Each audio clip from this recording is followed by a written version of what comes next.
Thanks, you guys, for coming out. This is an awful time to be up on a Sunday morning. Yeah, I look at this as 3,400 hours Saturday, but okay. Okay. Good morning.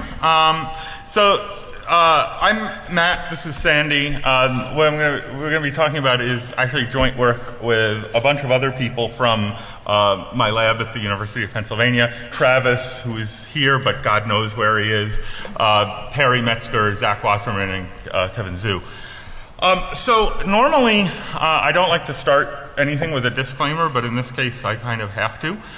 There's a standard thing when you're doing work that's been supported by the federal government, they like to be acknowledged. So I should say that partial support for this work was very generously provided by the National Science Foundation, and we are genuinely grateful to them for the support. They also ask, as part of their standard disclaimer, that I say in any presentations about their work, any opinions, findings, and conclusions or recommendations expressed in this material are those of the author and do not necessarily reflect the views of the National Science Foundation or the United States government. Which we found to be true. Yeah, in this particular case, that is true. Yeah. I am not representing the United States government here. Oh, I am definitely not. Okay. So what we're going to be talking about is some work that we first presented last year, although I'm going to talk about stuff that we haven't talked about before. So involving encrypted two-way radios and how they fail in practice. And my hope is that you can understand what the problems with these particular things are, but more importantly, you can understand more broadly some of the lessons we can learn from this in designing the next system, and maybe in designing secure systems more generally, because I think there are some real general interesting problems behind this. Yeah, so in particular one-way crypto and so on. And by generally interesting, we are scientists, and what we mean by that is we don't know how to do it yet. Mm-hmm. So there's some work to be done. So in particular, the system that we've studied is called APCO Project 25, which sounds, it's a bit obscure. It has become the standard, though, in the US and a few other countries, including Canada and Russia, for digital two-way radio in narrowband frequency allocations. So it's intended to work with the existing spectrum for two-way radios that uses narrowband analog FM and be a digital drop-in replacement. So it's not a spread spectrum system. It uses the same channelized narrow slices that land mobile two-way radio has always used, and it's intended to be incrementally compatible, so you can kind of move your system instead of all at once. You can do it kind of a channel at a time and some radios at a time. It is intended to be one size fits all, in that they aim to have a standard that would be widely adopted for everything from local government, police dispatch, to the radios used for tactical operations by intelligence and federal law enforcement surveillance operatives, to some use by the military in battlefield and near battlefield scenarios. So everything from the two-way radio used by your local fire department for fire calls to the things at the other end of those coiled earpieces that the people in the dark suits have, to actual warfighters, is intended to use this standard or be able to use this standard. And so it includes security options that are not of interest to the vast majority of users. Local police, local fire, and so on don't actually even want to have their radios in general be encrypted because they have interoperability as a major problem. But there are other users, like people doing surveillance, wires, war operations, and so on, that very much depend on security. And the same standard is intended to support both the unencrypted and encrypted users. So this has been under deployment since the 1990s. A product started coming out in earnest around the early 2000s. and the federal government has become kind of the dominant user. So here's a typical walkie-talkie two-way P25 radio. It's kind of the latest generation of it. Here's the previous generation, which has gotten to the point that the goons here can use them for talking with each other. And here's the really cool retro 1980s telephone handset version of it, which is with the same a thing. two-way radio hidden in it. Yeah. Because it's a standard, there are multiple vendors. In the United States, Motorola is sort of the dominant vendor, particularly in the federal law enforcement sector. But there are about a dozen P25 vendors. The user interfaces, the protocols, and even to some extent the code base are pretty much standardized across vendors. This is actually an example where the standardization process has mostly worked. Usually, standards don't work, but here there's at least on the basic level a fair amount of actual interoperability. I went looking for pictures of things other than local law enforcement that are using this. So I found a couple of pictures. On the left is a picture from a New York Times story about Afghanistan. If you look closely on the warfighter in front's chest is strapped to a Motorola XTS 5000 radio, and if you zoom in on the picture, you can see that the crypto switch is in the on position. If you zoomed in really, really closely, and you knew what the switch meant, and you can figure out what the switch means. On the right is an official White House photo of the back of a Secret Service agent at a formal White House event, and you can see stuffed in the back of her evening gown is one of these radios. This is what's at the end of the coiled earpiece. If you zoom in really, really closely on this picture, you can see that the crypto switch is in the off position. So there's a little push-to-talk button under her sleeve, and you'll also notice up in her sleeve is the push-to-talk button. So that's what's at the other end of those little coiled earpieces. So the protocol is intended to send traffic over narrowband voice channel, 12.5 kilohertz channel spacing, or 6.25 kilohertz in the second version of it. Essentially, it's a 9600 bit per second digital channel, with voice being the dominant feature, although not the only feature, using a vocoder called IMBE, and in a later version AMBE, which provides actually surprisingly good quality audio at that bit rate. It's comparable to the audio quality that you get from narrowband FM radio, although it has different properties as it starts to fail under weak signals.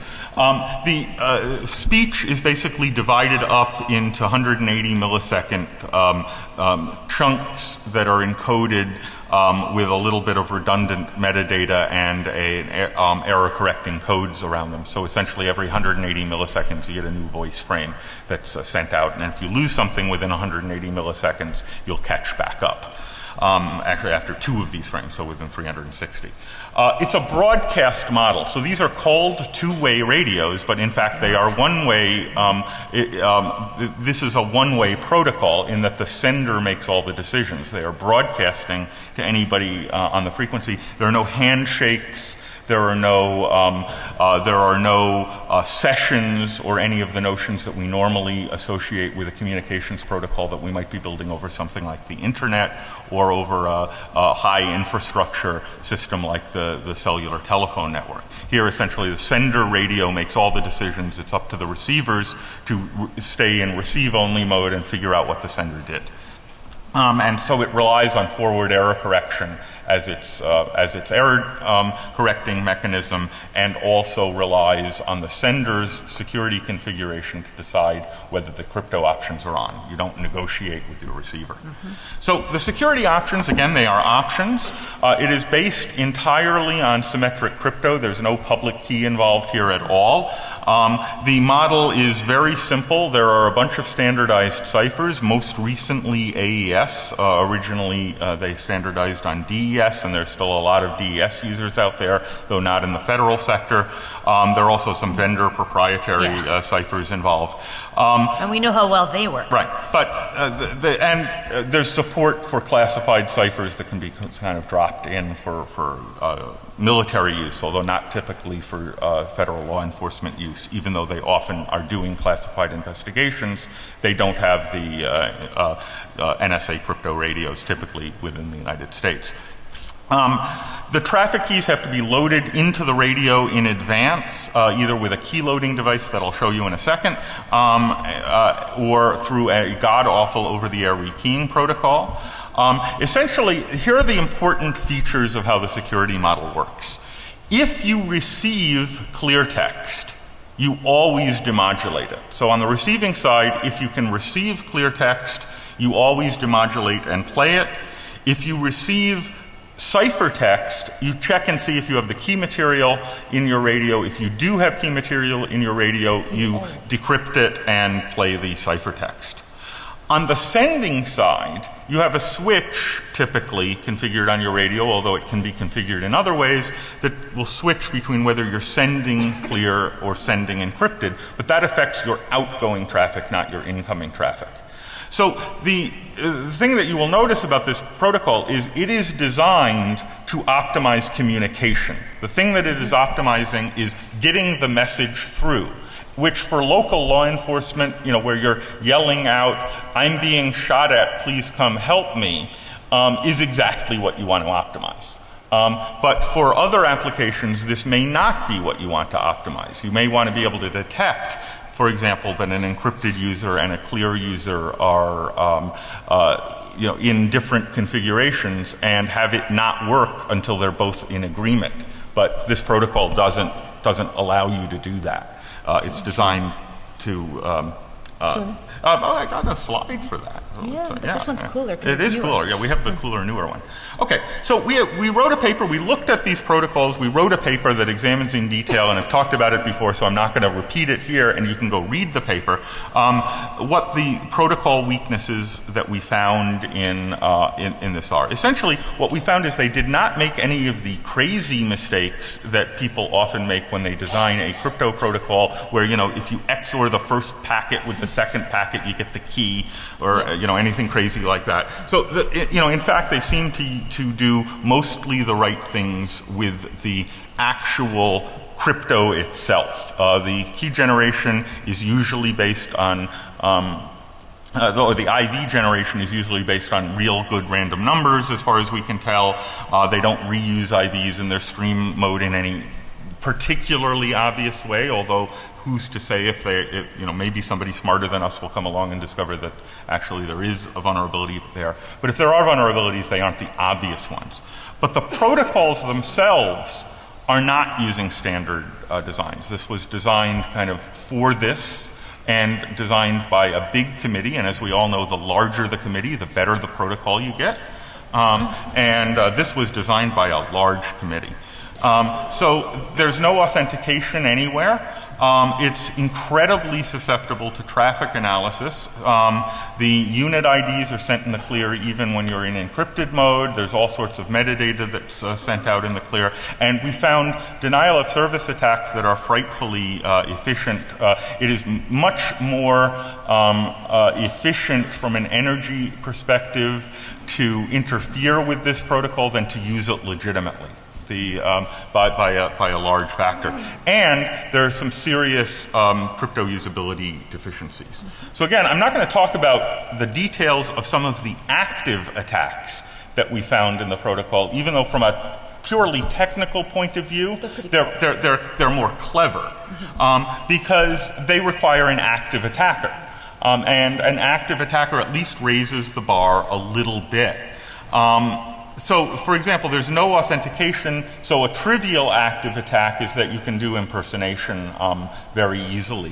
Even when you can impersonate clear, you can use the clear mode to impersonate encrypted traffic and introduce false messages or replay messages. You can do that. There's no, it's not even broken, it's just not even in there. Since you can program your radio to display any ID you want, you can just become part of the group. Right.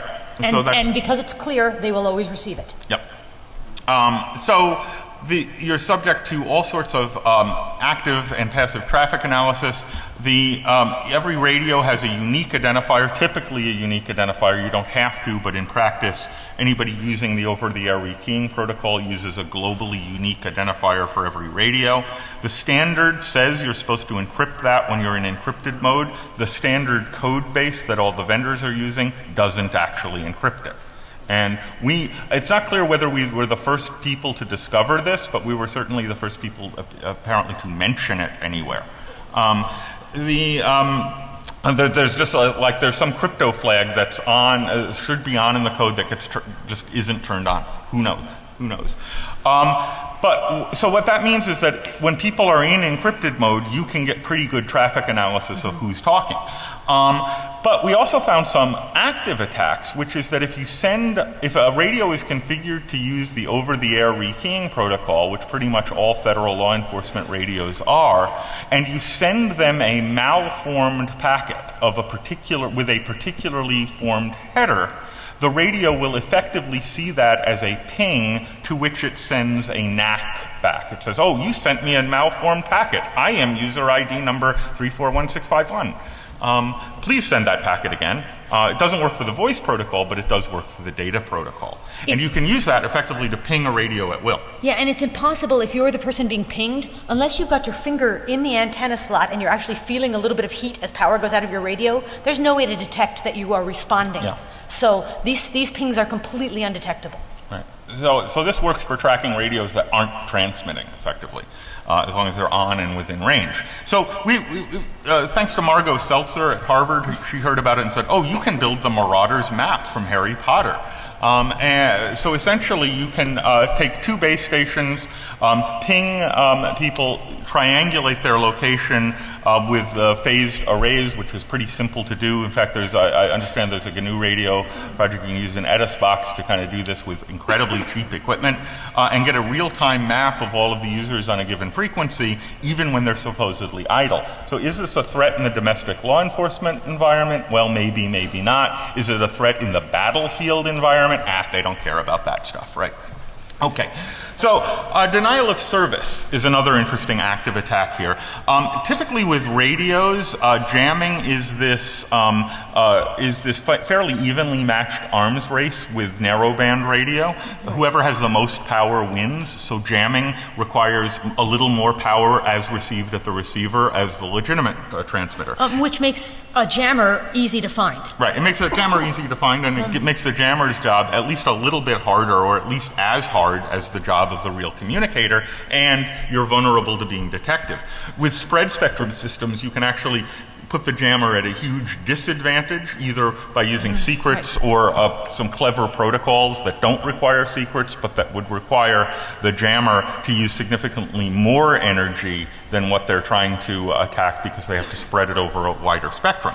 P25 manages to invert that advantage profoundly because of the way they do error correcting codes. They got it so wrong. Yeah, so they use error correcting codes, which is good. It makes you more resistant to dropouts, but they error correct subfields of the transmission separately, which is, it turns out, bad. So at the beginning of every 1728-bit voice frame, there's a 64-bit frame that contains actually about 12 bits of real information that identifies that this is a voice frame.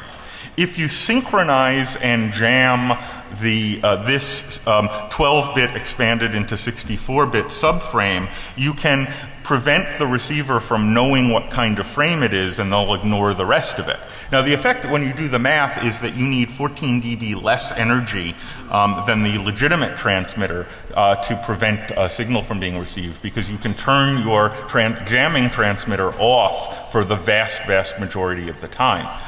So the question is it practical to build something like this? And that's why we have Travis. So we mentioned this problem to Travis, and he said, oh, I have just the thing.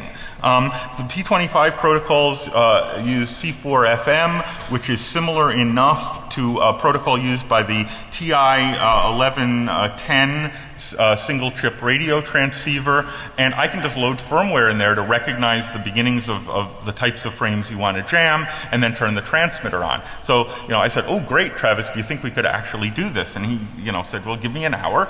And then he gave us my first jammer. So this chip is used in there's a device called the Girltech IME. It's either purple or pink, depending on which model you get. It has this chip in it. It's cheaper to buy these things than to buy the chips themselves. So this is actually the cheapest way to get them. They're 2 for $30 because you want to buy them in pairs, and they have a little battery thing, and you get a keyboard and a display and little unicorns and ponies on the box.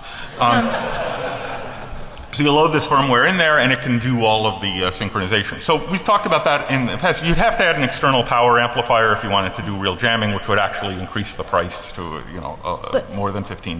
But so here's a scenario for you. Suppose you know that you're under surveillance and you want to block it in some way. How about building a whole bunch of these and putting the little magnets on them and throwing them on the back of taxis? So, and the other interesting scenario is, can you use this to train users that their encryption doesn't work as well as the clear text?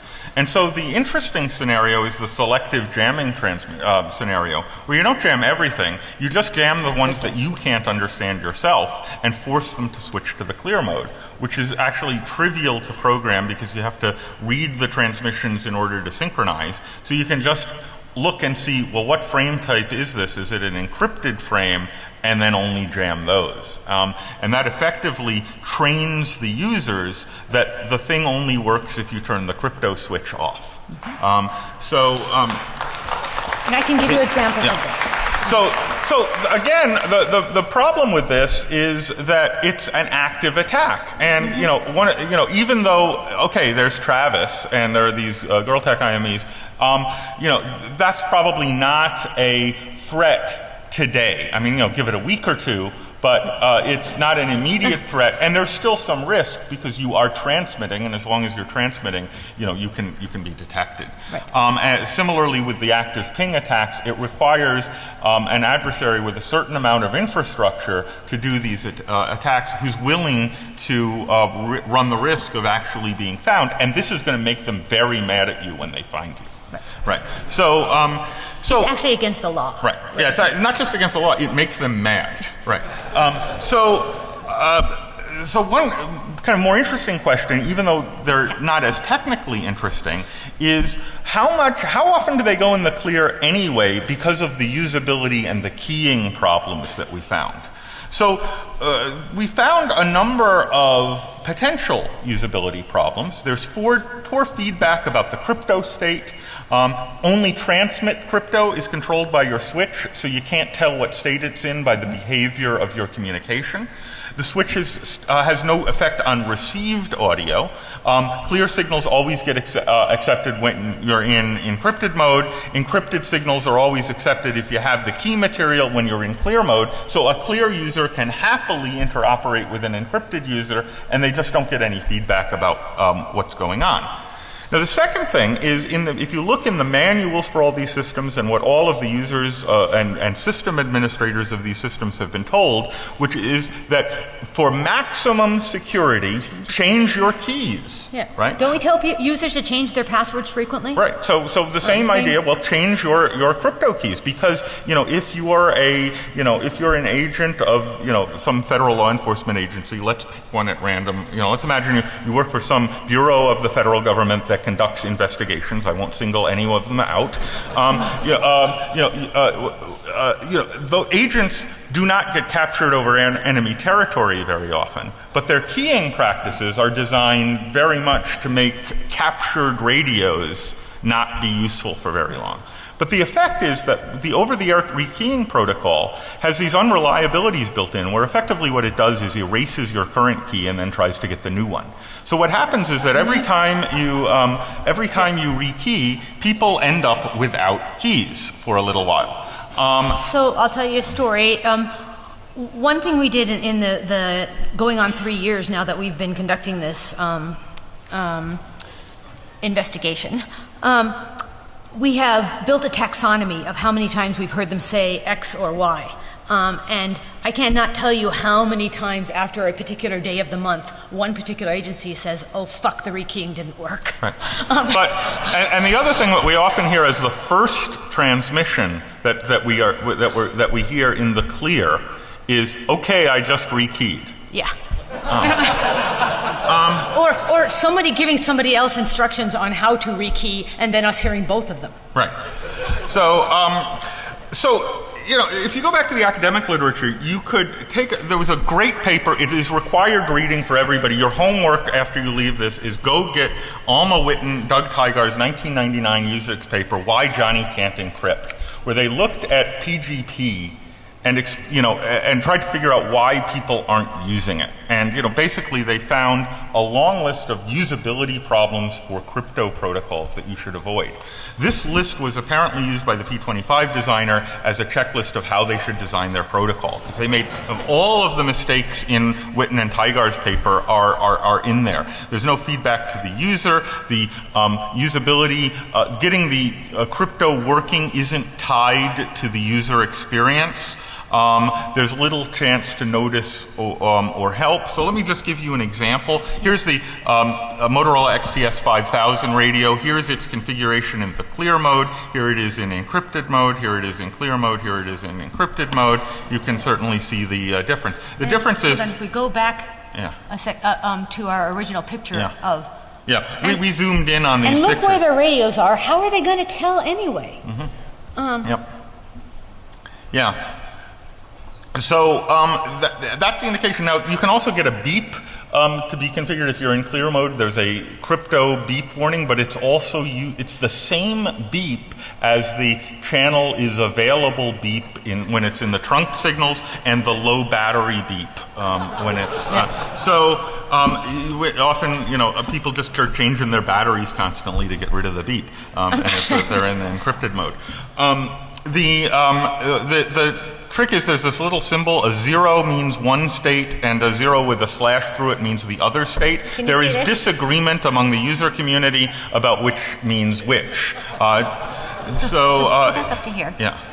Okay, what does that mean to you? To me, it means no, doesn't it? It means don't touch this. It means bad kitty, you're going to get smacked. Actually, it means to me air conditioning vent closed. Right.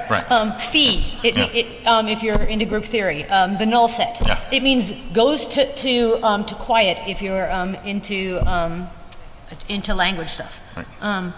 So they have these. Yeah. So it's also.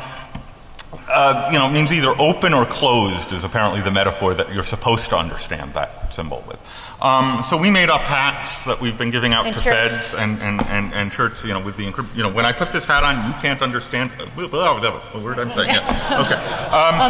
We have a few of these for swag for good questions. Yeah. So. One of the problems is that keys are set to either expire or be rigorously enforced because changing your keys is good. That causes people to go in the clear, though. There's no way to rekey the radios in the field. Even though there's a keypad on the radio, you can't actually use that to enter a key. You have to either use the over-the-air rekeying protocol or a key loading device. Here's the latest and greatest version. It'll load AES keys in it. You're told, keep this in your safe. Don't let this out in the field because it has keys in it. And so, people who are conducting a surveillance operation and so on don't have any chance of fixing a problem, even if they detect it. And they're ridiculously expensive, so every group only has one. Everything here is ridiculously expensive. Anyway. Yeah, these are government prices. And they require that you punch in about 64 buttons without making a mistake. And if you make a mistake, you have to start over. So, the active attacks are interesting, but... they're probably, we found no evidence that the active attacks are actually being conducted by bad guys. We were interested, though, in the question of, well, how often do these passive problems result in unintended clear text? And besides that, we're lazy and passive attacks are much easier. Right. So Bob Morris, who was a technical director at the National Security Agency, gave a public talk at the Crypto 95 conference. He repeated a version of that talk here a couple of years later, but the first time he gave it was at the Crypto 95 conference, a gathering of cryptographers in Santa Barbara every August. We got him to give the keynote address, and he revealed the NSA's first rule of cryptanalysis, and we all got out our pens and papers and wrote it down because we thought we were going to be told something about, well, you use Gauss's formula here and do this. Well, what he said was, NSA rule number 1 of cryptanalysis, look for clear text. So we decided to actually do that. So in our lab, when we started playing with these, we got some of these radios. We inadvertently misconfigured one. We got the frequency that we were trying to enter into it off by like 10 megahertz or something like that by entering the digits wrong. And suddenly we start hearing this really interesting sounding surveillance operation. And they were actually in the neighborhood of the university, and they were talking in kind of, a Fed speak, and it was like having our own private version of The Wire. It was really interesting. And they clearly were referring to being in encrypted mode. And that was really surprising. So we decided to collect some statistics about how often this happened. So we wanted to focus on confidential federal law enforcement traffic. So we omitted local agencies, non-covert operations. The National Park Service uses these radios. We didn't care about them. No offense to anyone from the National Park Service. So we were focusing only on the federal law enforcement that was doing confidential surveillance operations. And we wanted to see, well, how often are they actually going out in the clear? So we wanted to be very systematic about this. So it's easy to pick up unintended clear federal traffic. In fact, scanner hobbyists do this all the time. But we're scientists, and we overdo things. And besides, it lets us get all really cool equipment to play with. It's true. But so we wanted to ask, well, really systematically, how big a problem is this actually? How often does this happen?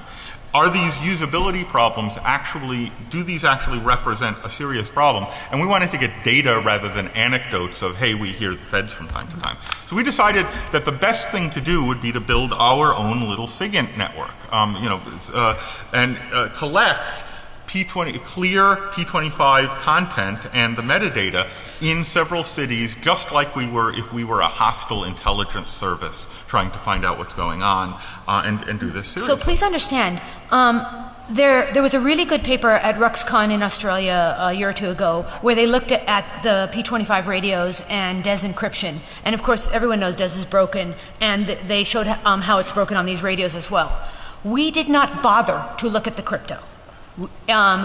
If AES was broken, we have other problems besides these radios. And we didn't have to. And why should you do any more work than you have to do? Right. We were just looking at clear text. Right, and even though we have Travis's camera, we don't want to use it. Right, not outside of the lab. Right, we don't want to actually cause them any more harm than they've already got, because just the pure passive attacks are bad enough. Or we wanted to find out at least how bad are they.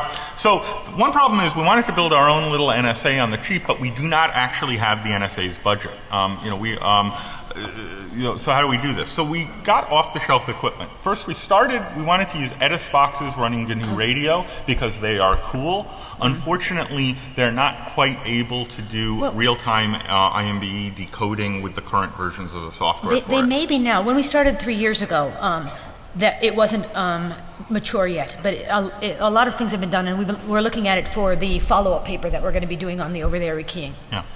So they may be useful for that. Yeah. So we ended up not getting cool software-defined radios for our SIGINT operation. We instead used purpose-built software controllable radios. We ended up getting the ICOM R2500s, which are aimed at the hobbyist scanner market, but the interesting thing is there's a P25 option board that does pretty good quality decoding of the P25 audio. So what did we do? Well, there are 2,000 roughly channels in VHF and UHF that are allocated to the federal government, about 24 megahertz of spectrum. Law enforcement is mixed in with unsensitive stuff, and some of the frequencies they're using are well known, some of them are not. There's a website called radioreference.com, which is mostly nonfiction, but contains a lot of fiction. So we decided to just ignore it and used a slightly different approach for identifying which channels have the sensitive traffic on it. How did we identify which channels have sensitive traffic on it? They're the ones with encryption. So we found the frequencies with encrypted traffic on it, and we basically identified candidate frequencies for sensitive stuff as what those were. And then we deployed a network of these R2500 receivers running, tethered to computers running software that we built to collect data in a systematically and analyzable way in a variety of unnamed cities that we cannot tell you the identity of because we don't want to actually be rated. Well, we don't want to reveal information about who is sensitive, who is vulnerable to this. Although everyone is vulnerable, we know that they are vulnerable in certain cities that we are not actually allowed to tell you because of our institutional review board rules about human subject data. So use your imagination about what cities. And so to recap, the equipment you need is one radio capable of doing P25, and they're fairly inexpensive. About $1,000 with the plus, including a netbook computer. Yeah, one netbook and a little bit of really crappy C code. Yeah. And we're going to release our crappy C code probably over the next few weeks. Right now, we can't do it out of fear of embarrassment. Yeah. But we're working on unembarrassifying. We'll clean it up and make it look actually. It is research grade software. It's gradware. Right yeah. Research grade. Yes. So what did we do? Well, we collected all of the clear text, audio, and metadata, and all of the metadata on these channels. And what we found was that, in fact, most traffic is successfully encrypted, but about 30 minutes per day per city of traffic isn't encrypted. Now, there's high variance. It turns out this happens much more often during the normal work week than on weekends. It happens much more often on the week after rekey day than it does before. When there's the larger the operation, the higher probability that there's some sensitive clear text going on. So what did we capture? Well, we got occasional sensitive clear content and a lot of metadata, because the metadata is in the clear even on the encrypted traffic. We never found a case, where the metadata nobody was encrypted, makes equipment that gets it right where they encrypt the metadata. And then we discovered that actually doing this systematically is incredibly powerful. Yeah. Traffic analysis, when you actually go to the trouble of collecting the data as opposed to just poking around and seeing what you're hearing, it allows you to take the stuff that you've gotten in the clear, which is only a tiny percentage of it, and use that to make really good inferences about what's going on in encrypted mode. And there have been books written about this. The Zendian problem book is sort of the classic text on this. This was an NSA course in traffic analysis where you get a little encrypted traffic and a lot of traffic you can't decrypt, and you're supposed to make inferences about what's going on. That stuff works. So you essentially can find out by looking at all of the metadata, you learn, well, what user IDs are associated with what agencies.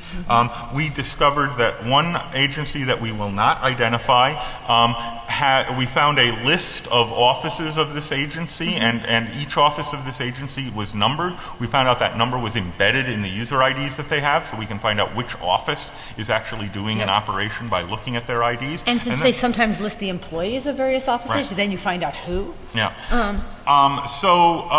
You can use when they go out in the clear, you learn a little bit who are their names, what are some of the operations that are going on. The best phrase to listen for is, okay, everyone, here's the plan. How sensitive is sensitive? So what we found included actually some of the most sensitive investigative data that the government handles. Because they believe this is encrypted, they are much more direct about what's going on. They're not circumspect anymore. They don't speak in coded languages. It's not Agent 25, we're at location B. It's, hey, Fred. One group actually does use Agent, and we can tell you which agency it is. We can tell you which agency it is by their banter. Everybody's got their own particular culture, and after listening for just a few minutes, you know who it is. And some of these guys, are really jokey. Some are really silly. Some things that go across the air are downright embarrassing. Can I tell you one story? The open mic stories are great. Yeah. Okay. So one time, one agent had her microphone open while she was on the telephone, arguing with her spouse about who ruined whose sister's wedding. And it went on for a long time. Apparently that agency didn't have the timeout timer configured on their radios. But, so that's sort of funny and embarrassing. But we also are getting things like, the name of the confidential informant. Whether or not there's a helicopter, what cars they're in, their tag numbers, who they're following, what the person's following. We can give you some great tips on how to avoid surveillance. Yeah. It's kind of like looking at their cards. Yeah. So, mostly this is not classified traffic, but there are occasional protective details for, certain high-level executives of the federal government, some counterterrorism, some counterintelligence traffic. Everybody is vulnerable to this. It doesn't matter what you're doing, unless you're in one particular agency that we cannot identify that does not ever go in the clear. And does anybody want to take a guess for a hat? Yep. Can anybody tell us? You get one guess, so make it good. Who does not? You, sir. I want to say Secret Service. No. One more guess. got them. Yeah. No. Not them either. No, What? you guessed No. already. You have to sit down. Somebody else's turn. Well, you were wrong anyway. What? Nope. Yeah. What? No. Nope. No. Yeah. All right. One last guess. This Okay. way. Yeah. Sorry. One last guess. U.S. Nope. Not Secret Service. Not Coast Guard. No. Anyway. Yep. Nobody ever guesses. Catch us in the ready room or in the Yeah. Q&A afterward. Energy? No. No? Somebody got it. But somebody Got it. who said Postal Service? Postal. Come on up.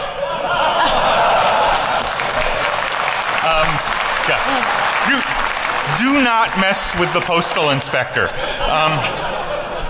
They are everywhere and they're invisible. On the flip side of how funny or boring some of the stuff we've heard is, some of it has been scarily sensitive. And one thing that we have learned from listening to these people, whatever your belief about whether or not the laws that they are trying to enforce are good laws or bad laws, the people are doing their jobs, and they are very, very good at and very professional at doing their jobs. But damn it, they can't use the equipment right. And they can't use it right because it's designed in ways that make it difficult to use. One of our people working on this hadn't been playing with the radios for about 3 months, came back and couldn't remember which way the crypto switch went.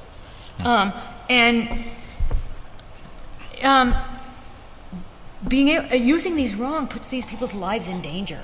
And one thing that we caught a lot of was trying to rescue victims of human trafficking. And that's a fairly dangerous position to put in, and I'd like them to succeed at that without their radios blowing their cover. Yeah.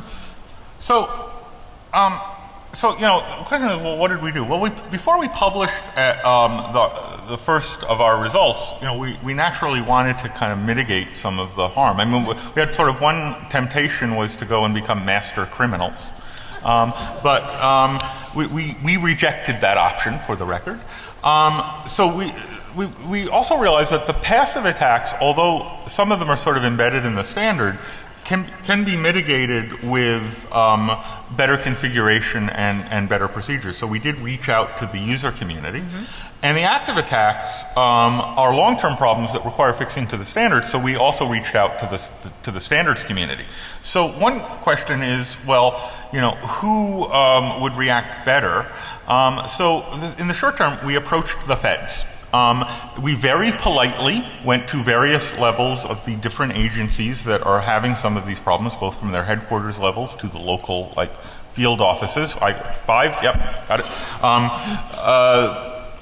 To the local field offices. And in fact, one of the things we were worried was that we would leave these meetings in handcuffs. But in fact, they understood. Then it'd be all his fault. Yeah. I was led astray. In fact, they were actually receptive and appreciative universally at all levels. Yes. But they really got it. They really got it, and we've had these very satisfying meetings, and with the right phone numbers to call. And every time we would have one of these meetings with an agency, we would see their unintended clear text drop really rapidly, and then go up to past where it was before after about a week. And so there's something where paying attention to the problem causes it to become worse. We don't understand this. Which we do not fully understand. In the longer term, we've got to fix the protocols and the standards, and that's going to require the vendors and the standards body, the P25, to actually take a good, hard look at it. Because it's obvious, for one thing, that they didn't include people like us, people whose research is the security of communications protocols in the design of these. And then when they implemented, it's obvious that they didn't include people like us, people who, professional and amateur penetration testers, to look at this. So they had no idea whether it works or not, but then they went ahead and implemented it and sold millions of them. So the least pleasant 4 hours of my life were at the P25 standards body. There's a microphone, by the way, up here. At the P25 standards body, where they spent the first 3 hours of the meeting explaining all of the different ways in which I'm an idiot. And then all of the vendors pretty well agreed that all of the protocols and products are just fine, and the problem is the users. And so you'll argue with him and you'll say, not being able to rekey in the field is a problem. What if you have to add a different group and you don't have a keyloader? Yeah. But finally, the only argument we could make is, it doesn't matter whether the problem is the users. You can't fix the users, so fix the usability. Right. So the much finger pointing and enjoyment. So I got many more entries for my security excuse bingo as a result of this. As a result of this. I am writing an iPhone app for this. It will be released publicly, so you... Right. So okay, so if you want to play this, it'll be we have time for 0.25 questions, and then we'll have the Q&A room later. So, sir. Okay, so 0.25 questions. Would you say that? What? I'm sorry. So what you described, where you notified law enforcement and the amount of basically the amount of unintended clear traffic went down and then went back up. Right. To me, that speaks of they changed the policy, and then immediately it became the fact that the new policy got in the way of doing things, so people subverted it.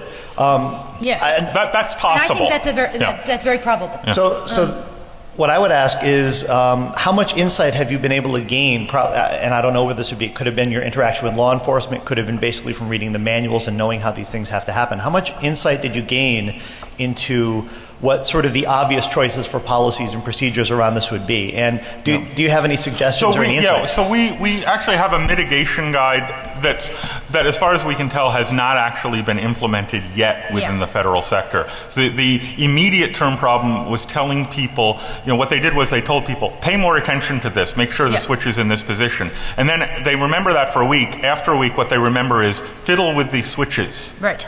Right. Okay, so I think we're right up at the end, so speak quickly until we get the hook. Yeah. The question is on the jitters radio, that's the government standard. Mm-hmm. How does it compare to the P25, and is there any other cross vulnerabilities that we should worry about? Yeah, it's got a completely different set of issues. That it does not share any of the problems with this, and has its own set of problems. Right. Yeah. And the last one, go ahead. Oh, real quick. Yeah.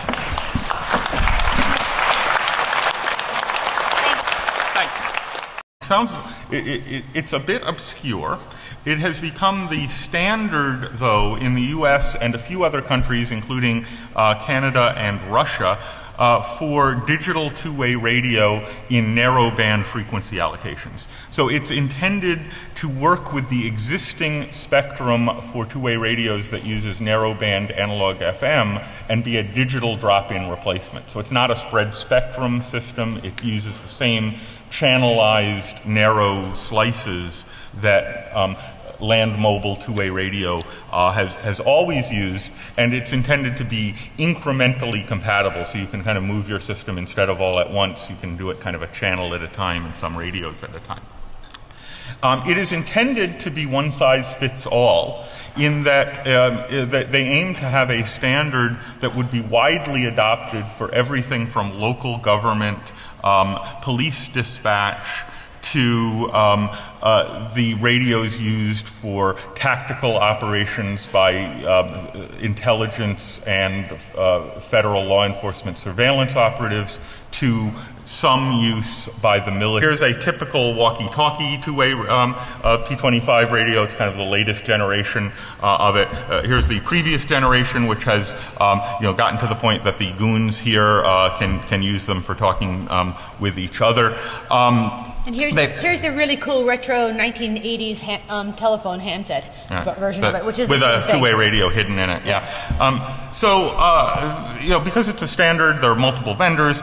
In the United States, Motorola is sort of the dominant vendor, particularly in the federal law enforcement sector. But there are about a dozen P25 vendors. The user interfaces, the protocols, and even to some extent the code base are pretty much standardized across vendors. This is actually an example where the standardization process has mostly worked. Usually, standards don't work, but here there's at least on the basic level a fair amount of actual interoperability. I went looking for pictures of things other than local law enforcement that are using this. So I found a couple of pictures. On the left is a picture from a New York Times story about Afghanistan. If you look closely on the military in battlefield and near battlefield scenarios. So everything from the two-way radio used by your local fire department for fire calls to the things at the other end of those coiled earpieces that the people in the dark suits have to actual warfighters is intended to use this standard or be able to use this standard. And so it includes security options that are not of interest to the vast majority of users. Local police, local fire, and so on don't actually even want to have their radios in general be encrypted because they have interoperability as a major problem. But there are other users like people doing surveillance, wires, war operations, and so on that very much depend on security. And the same standard is intended to support both the unencrypted and encrypted users. So this has been under deployment since the 1990s. Products started coming out in earnest around the early 2000s, and the federal government has become kind of the dominant user. So that is true. Yeah. So I am not representing the United States government here. Oh, I am definitely not. Okay. So what we're going to be talking about is some work that we first presented last year, although I'm going to talk about stuff that we haven't talked about before. So involving encrypted two-way radios and how they fail in practice. And my hope is that you can understand what the problems with these particular things are, but more importantly, you can understand more broadly some of the lessons we can learn from this in designing the next system, and maybe in designing secure systems more generally, because I think there are some real general interesting problems behind this. Yeah, so in particular one-way crypto and so on. And by generally interesting, we are scientists, and what we mean by that is we don't know how to do it yet. Mm-hmm. So there's some work to be done. So in particular, the system that we've studied is called APCO Project 25. Thanks, you guys, for coming out. This is an awful time to be up on a Sunday morning. I look at this as 3,400 hours Saturday, but okay. Good morning. I'm Matt, this is Sandy. What we're going to be talking about is actually joint work with a bunch of other people from my lab at the University of Pennsylvania. Travis, who is here, but God knows where he is. Perry Metzger, Zach Wasserman, and Kevin Zhu. So normally, I don't like to start anything with a disclaimer, but in this case, I kind of have to. There's a standard thing when you're doing work that's been supported by the federal government, they like to be acknowledged. So I should say that partial support for this work was very generously provided by the National Science Foundation. and we are genuinely grateful to them for the support. They also ask, as part of their standard disclaimer, that I say in any presentations about their work, any opinions, findings, and conclusions or recommendations expressed in this material are those of the author and do not necessarily reflect the views of the National Science Foundation or the United States government. Which we found to be true. Yeah, in this particular case,